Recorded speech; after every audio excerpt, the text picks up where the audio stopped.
वर्धा जिल्ह्यातील पुलगाव नगर परिषदेच्या निवडणूक निकालानंतर आता सत्तेची समीकरणे जुळवण्यास सुरुवात झाली आहे. काँग्रेसने जरी सत्तेपर्यंत मजल मारली असली तरी नगर परिषदेत बोलबाला मात्र अपक्ष सदस्यांचाच राहणार असल्याचे चित्र आहे. दरम्यान रिक्त असलेल्या स्वीकृत सदस्यपदासाठी आता काँग्रेस आणि भाजप या दोन्ही पक्षांनी कंबर कसली असून राजकीय गोटात मोठ्या घडामोडींना वेग आला आहे. पुलगाव नगर परिषद निवडणुकीत काँग्रेसने अनपेक्षित मुसंडी मारली आहे. ज्या ठिकाणी काँग्रेसचे अस्तित्व संपल्याची चर्चा होती तिथे पक्षाच्या उमेदवारांनी मोठी मते घेतली आहेत. विशेषतः प्रभाग 5, 6 आणि 7 मध्ये काँग्रेसला यश मिळाले नसले तरी त्यांना मिळालेल्या जनमताने सर्वच पक्षांना विचार करायला भाग पाडले आहे. दुसरीकडे भाजपमध्ये मात्र या निवडणुकीत अंतर्गत गटबाजी उघडपणे समोर आली.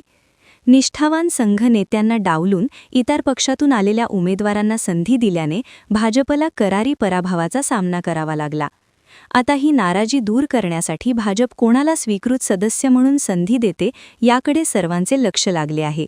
यामध्ये संघाचे निष्ठावान अविनाश भोपे आणि माजी उपाध्यक्ष आशिष गांधी यांची नावे आघाडीवर आहेत. आशिष गांधी यांनी स्वतः निवडणूक न लढवता आपल्या कार्यकर्त्याला निवडून आणल्याने त्यांची दावेदारी प्रबळ मानली जात आहे. दुसरीकडे काँग्रेस देखील आपल्या संघटनेला बळकटी देण्यासाठी अनुभवी चेहऱ्याचा शोध घेत आहे. या स्वीकृत सदस्यांच्या निवडीवरूनच पुलगाव नगर परिषदेच्या भविष्यातील राजकारणाची दिशा ठरणार आहे. प्रतिनिधी जावेद खान, NTV न्यूज मराठी, पुलगाव, वर्धा.